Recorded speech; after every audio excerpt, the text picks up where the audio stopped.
बिस्मिल्लाहिर्रहमानिर्रहीम। आज इस लेक्चर में हम बात करेंगे किरचॉफ्स लॉज के बारे में। ठीक है जी। बेसिकली किरचॉफ्स के दो लॉ हैं। ठीक है। एक जो है वो हमें बताता है कि law of conservation of charge के मुतालिक, और जो सेकंड लॉ है वो हमें बताता है law of conservation of energy के मुतालिक। ठीक है जी। यहाँ पे हम बात करते हैं फर्स्ट लॉ की। फर्स्ट लॉ, यहाँ पे मैं लिखता हूँ फर्स्ट लॉ।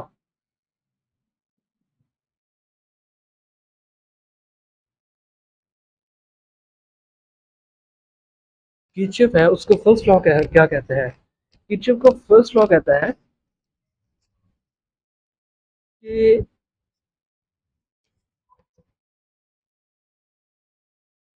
किसी भी पॉइंट पे जो करंट होता है उसका सम जो होगा वो क्या होगा? जीरो होगा। किसी भी पॉइंट पे जो करंट का सम होगा वो क्या होगा? जीरो होगा। अब इसका क्या मतलब है, तो मैं पहले यहाँ पे लिख देता हूँ, the sum of all currents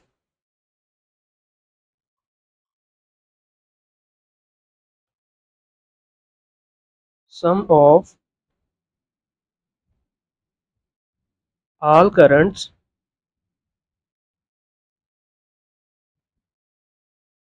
meeting at a point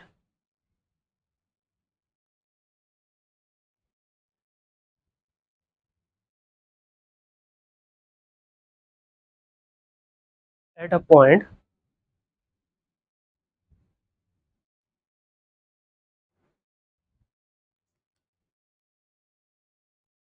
will be zero.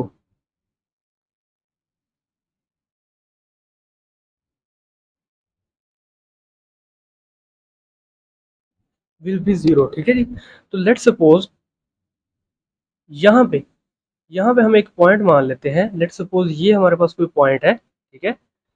अब यहाँ पे क्या है, एक मैंने रेजिस्टेंस मैंने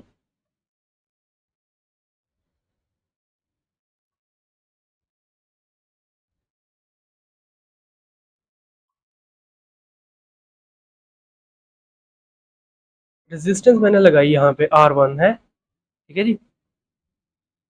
और इसमें से जो करंट फ्लो कर रहा है इस पॉइंट की तरफ, टूवर्ड दिस पॉइंट, वो क्या है? I1। करंट कितना है? I1। सिमिलरली एक मैंने सेकंड रेजिस्टेंस इसके अक्रॉस लगाई, इस पॉइंट के साथ कनेक्ट की, जिसकी रेजिस्टेंस कितनी है? R2। ठीक है। और इसमें से जो करंट फ्लो कर रहा है टूवर्ड दिस पॉइंट, इस पॉइंट की तरफ जो करंट फ्लो कर रहा है वो, उसको मैं कह देता हूँ दैट इज I2। ठीक है जी। तो एक थर्ड रेजिस्टेंस मैं यहाँ पे लगा रहा हूँ, R3। और इसमें से जो करंट फ्लो करके यहाँ से इस जंक्शन में से, ये जो पॉइंट है इस पॉइंट में से जो करंट गुजरेगा R3 की तरफ, वो कितना है? I3। I3। सिमिलरली मैं यहाँ पे एक और लगा देता हूँ, R4।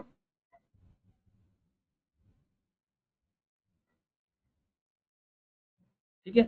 अब ये जो करंट इसका सम होगा ना, I1, I2, I3, I4, ये कितना होगा? ये जीरो होगा। ठीक है। अगर सिंपल मतलब आप इसका जानना चाहें क्या है, किसी भी पॉइंट पे जितना करंट एंटर कर रहा होता है उस पॉइंट पे उतना ही करंट जो है वो लीव कर रहा होता है। उस पॉइंट पे उतना ही करंट क्या कर रहा होता है? लीव कर रहा होता है। तो यहाँ पे मैं लिख सकता हूँ समेशन ऑफ सम। तो मैं यहाँ पे लिख सकता हूँ summation of all currents that is equal to zero. अब ये किस तरह से जीरो होगा? अब जो करंट जो है इस पॉइंट की तरफ बह रहा है, लेट्स सपोज मैं इस पॉइंट को नाम दे देता हूँ पी पॉइंट है जी। पी पॉइंट है, ये जो पॉइंट है इसको मैं कह देता हूँ दैट इज पी पॉइंट। ठीक है। इस पॉइंट की तरफ जो करंट फ्लो कर रहा होगा उसको हम लेते हैं पॉजिटिव, उसको हम लेते हैं पॉजिटिव। और जो इससे अवे मूव कर रहा होता है, जो इससे अवे जा रहा होता है, ठीक है, उसको हम लेते हैं नेगेटिव, उसको हम लेते हैं नेगेटिव। तो यहाँ पे हम लिख सकते हैं इसको I1 plus I2 minus I3 minus I4। That is equal to zero. ठीक है, that is equal to zero.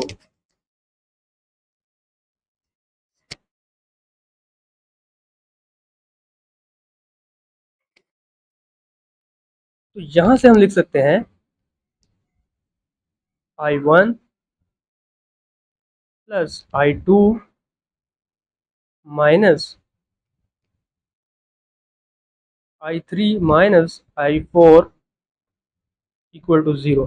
ठीक है, तो ये नेगेटिव वाली टर्म जो है ये मैं उठा के राइट हैंड साइड पे लेके जाता हूँ, तो यहाँ पे बनेगा I1 plus I2 that is equal to I3 plus I4। ठीक है जी, तो ये है किरचॉफ का फर्स्ट लॉ, इसको हम कहते हैं जी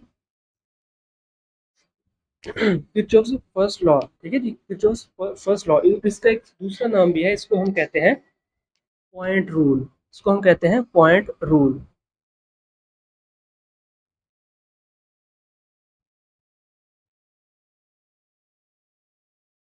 पॉइंट रूल तो आप सिंपली इसको याद रख सकते हैं। पॉइंट रूल का क्या मुराद, पॉइंट रूल से क्या मुराद है, इससे मुराद ये है कि किसी पॉइंट पे जितना करंट एंटर कर रहा होगा उतना ही करंट क्या है वो लीव कर रहा होगा। अब जरूरी नहीं है कि हमने I1 I2 I3 I3 I4 ही कंसिडर करना है। ठीक है, लेट्स सपोज कि अगर कल को यहाँ पर I5 होता है, ठीक है, I5 भी होता तो क्या होता, लेट्स सपोज मैं यहाँ पे इस पॉइंट से एक और करंट यहाँ से निकल रहा होता I5। ठीक है, इसको मैं कह देता हूँ दैट इज I5। तो क्या होता, तो यहाँ पे हमारे पास इक्वेशन आती I1 plus I2 minus I3 minus I4 minus I5। तो हम इसको इस तरह से लिख सकते थे। ठीक है जी, तो ये जो लॉ है किरचॉफ का फर्स्ट लॉ है, जिसको हम पॉइंट रूल भी कहते हैं, ये बेस करता है law of conservation of charge. ठीक है जी, तो मैं यहाँ पे लिख देता हूँ लॉ ऑफ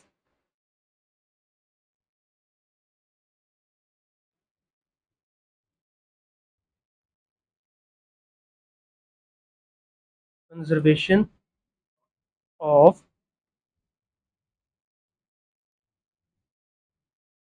चार्ज। ठीक है जी, law of conservation of charge simple सा मतलब ये है कि जितना चार्ज किसी पॉइंट पे एंटर करेगा उतना ही जो चार्ज है वो उस पॉइंट को लीव करेगा। अब हम बात करते हैं किरचॉफ सेकंड लॉ के बारे में।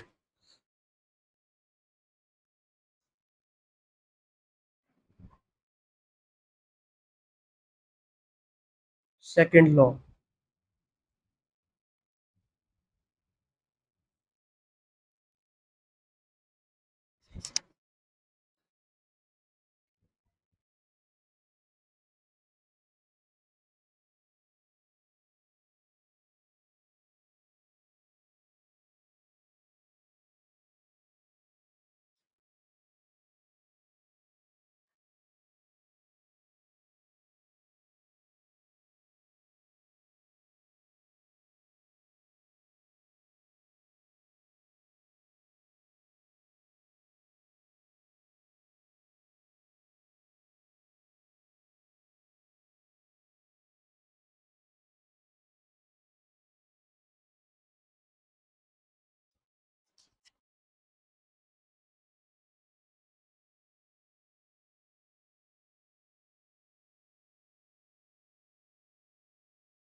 जो सेकंड लॉ है ये क्या कहता है, सेकंड लॉ कहता है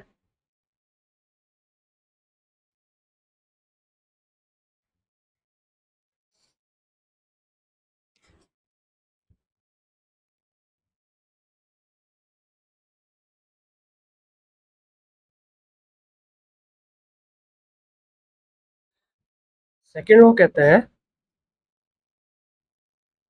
किसी भी क्लोज लूप में, किसी भी क्लोज लूप में जो पोटेंशियल चेंज होगा, पोटेंशियल का जो चेंज होगा, ठीक है, वो कितना होगा, वो होगा जीरो। वो कितना होगा, जीरो। अगर सिंपली हम बात करें the summation of potential, all change in potential, all potential that will be equal to 0. ये कब कहाँ जीरो होगा? In close loop,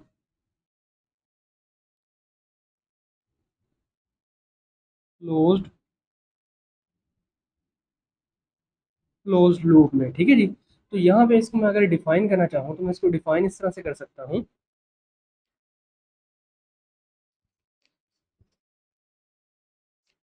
the summation of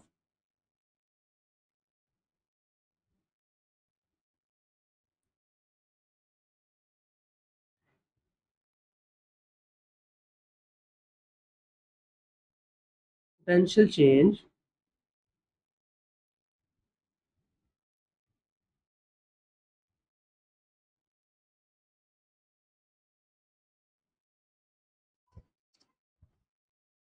along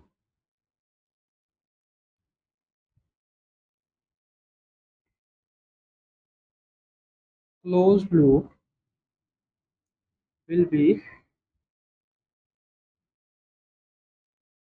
zero, ठीक है जी। पोटेंशियल का जो चेंज होगा क्लोज लूप के अलोंग, ठीक है, वो कितना होगा? वो होगा जीरो, वो होगा जीरो। तो लेट्स सपोज यहाँ पे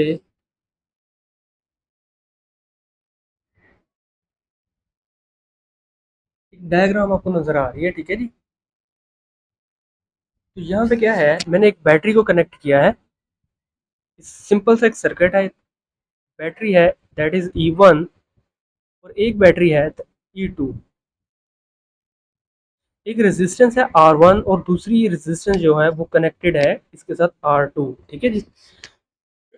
अब क्या है, हमने बैटरी कनेक्ट की है तो इसमें से क्या होगा, पोटेंशियल जो है वो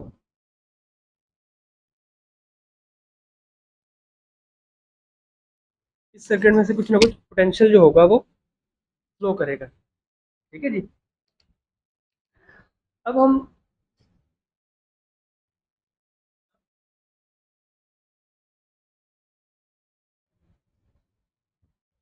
हाँ जी, तो यहाँ पे हमने बैटरी कनेक्ट की है E1 और एक दूसरी बैटरी कनेक्ट की है E2, ठीक है, और इसके साथ हमने रेजिस्टेंस जो है वो लगाई हुई है R1 और एक R2, ये एक सिंपल सा सर्किट है, ठीक है जी। तो यहाँ पे हमने चूंकि बैटरीज को कनेक्ट किया है तो यहाँ पे सर्किट में करंट फ्लो करेगा, ठीक है, करंट जो है वो फ्लो करेगा। अब उस करंट की जो डायरेक्शन होगी, उस करंट की जो डायरेक्शन होगी वो क्या डायरेक्शन होगी, ठीक है।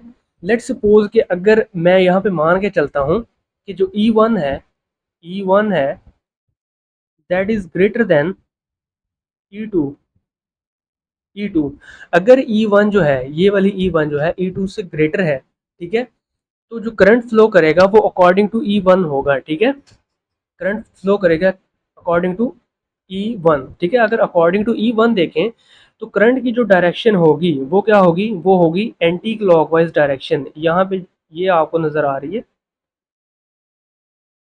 यहाँ पे ये आपको नजर आ रही है करंट की डायरेक्शन, तो ये बनेगी करंट की डायरेक्शन, ठीक है जी, एंटी क्लॉकवाइज।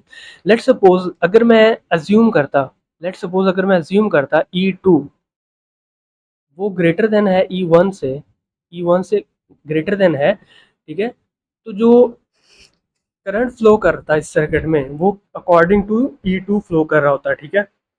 अगर E2 के अकॉर्डिंग हम देखें तो करंट की डायरेक्शन क्या होगी, करंट यहाँ ऐसे फ्लो करेगा, ठीक है, ऐसे फ्लो करेगा, इट मीन कि करंट जो होगा वो एंड क्लॉकवाइज डायरेक्शन में फ्लो करेगा, वो क्या होगा, वो क्लॉकवाइज डायरेक्शन में फ्लो करेगा।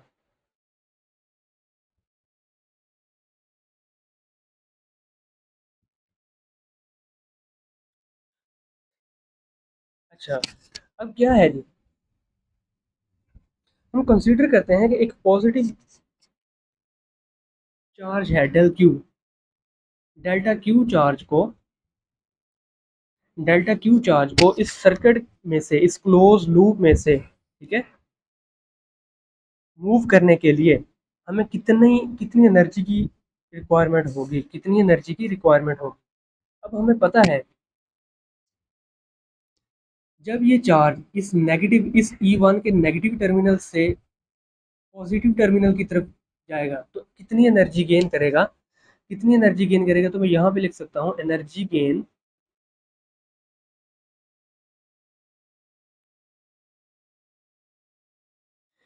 Gain that is equal to potential, इस बैटरी का पोटेंशियल कितना है या इसकी ईएमएफ कितनी है, दैट इज मैं कह देता हूँ इसको E1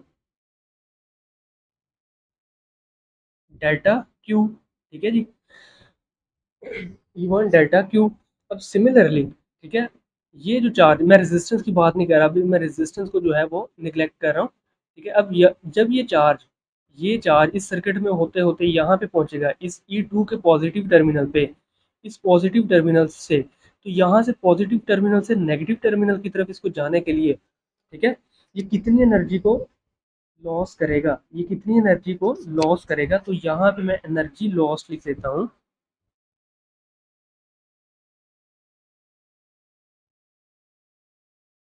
energy loss that is equal to,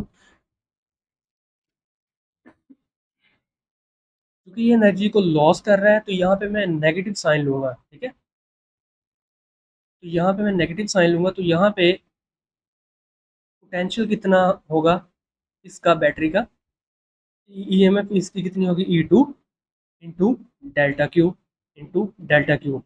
अब ये क्या है,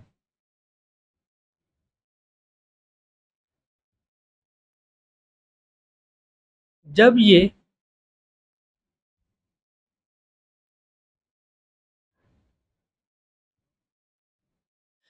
रेजिस्टेंस R1 से गुजरेगा, ये जो चार्ज है डेल क्यू, ठीक है, ये जो चार्ज है डेल क्यू, ये जब इस रेजिस्टेंस R1 में से गुजरेगा, ठीक है, जब ये रेजिस्टेंस में से पास करेगा तो ये क्या करेगा, एनर्जी को लॉस करेगा, एनर्जी को क्या करेगा, लॉस करेगा। ठीक है, तो यहाँ पे कितना बना, एनर्जी का लॉस कितना बना, तो यहाँ पर इस, अगर मैं रेजिस्टेंस की बात करूँ तो यहाँ पे पोटेंशियल कितना होगा, लेट्स सपोज कि वो इसमें से जो करंट फ्लो कर रहा है वो आई है, और इसका जो रेजिस्टेंस है वो कितना है, आर है, R1 है, into del Q, into delta Q.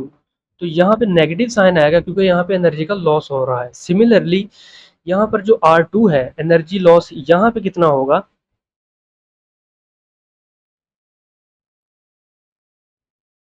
Energy loss that is equal to minus I into R2, क्योंकि सर्किट में जो करंट फ्लो कर रहा है वो कितना है, I। ठीक है, रेजिस्टेंस यहाँ पे कितनी है, R2 into delta Q, into delta Q.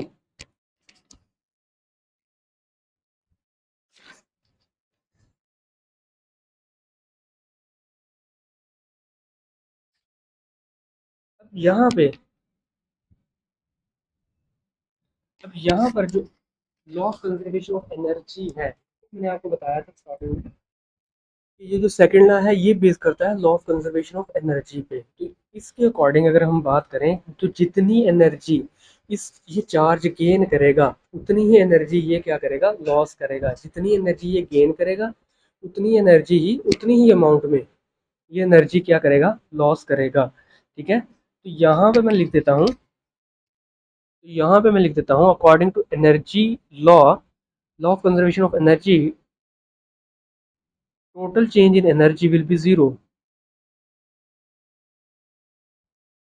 Total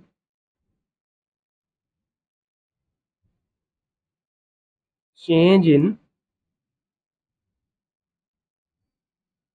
energy will be zero. Total जो चेंज होगा वो कितना होगा, जीरो होगा। तो यहाँ पर टोटल एनर्जी मैं लिख देता हूँ, यहाँ पर बैटरी E1 की वजह से जो एनर्जी थी E1 into delta Q minus E2 into delta Q minus I into R1 delta Q minus I R2 delta Q, that is equal to zero, that is equal to zero. तो यहाँ से अगर मैं delta Q common ले लूँ, ठीक है, delta Q मैं यहाँ पर कॉमन ले लूँ, तो यहाँ पे बना delta Q is equal to E1 minus E2 minus IR1 minus IR2 that is equal to 0। तो यहाँ पर हमें हमें पता है कि जब सर्किट में से करंट फ्लो कर रहा होता है, ठीक है, तो उसमें से बेसिकली क्या होता है, चार्ज होता है वो फ्लो कर रहा होता है। तो यहाँ पे इस केस में देखें तो डेल्टा क्यू जो होगा वो तो जीरो नहीं हो सकता, ठीक है, डेल्टा क्यू जो है वो जीरो नहीं हो सकता, delta Q not equal to zero. तो जीरो के इक्वल कौन सी टर्म होगी, तो ये जो टर्म है E1 minus E2 minus IR1 minus IR2 that will be equal to zero, that will be equal to zero. तो ये एक्सप्रेशन है जी किरचॉफ्स के सेकंड लॉ के लिए। अब यहाँ पर मैं एक चीज आपको बता देता हूँ।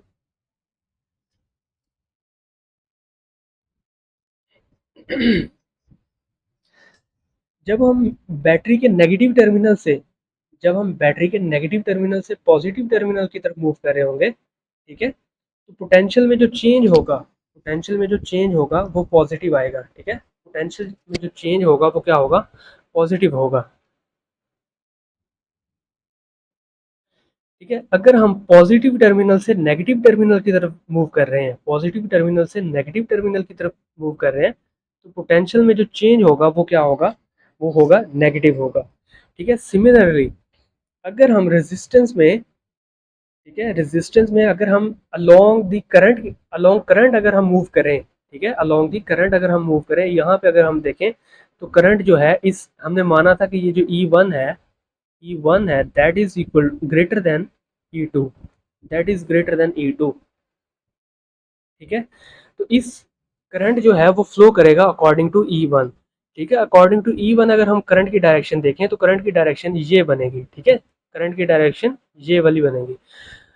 अगर हम करंट की डायरेक्शन में मूव करें, रेजिस्टेंस से अगर हम करंट की डायरेक्शन में मूव करें, ठीक है, तो जो पोटेंशियल होगा, पोटेंशियल में जो चेंज होगा वो क्या होगा, नेगेटिव होगा, नेगेटिव होगा, ठीक है। और इसके बरक्स अगर हम यहाँ पे देखें, ठीक है, मैं यहाँ पे देखता हूँ, यहाँ पे अगर जो करंट की डायरेक्शन बनेगी वो ये बनेगी, लेकिन हम करंट की जो डायरेक्शन के ऑपोजिट डायरेक्शन में मूव करें, ठीक है, करंट की डायरेक्शन के ऑपोजिट मूव करें, करंट की डायरेक्शन ये है, ठीक है, अगर हम इस रेजिस्टेंस के थ्रू यहाँ से इस डायरेक्शन में मूव करें तो जो पोटेंशियल चेंज होगा वो क्या होगा, वो पॉजिटिव होगा, जो पोटेंशियल में जो चेंज होगा वो क्या होगा, पॉजिटिव होगा। ये बड़ा इंपॉर्टेंट पॉइंट है।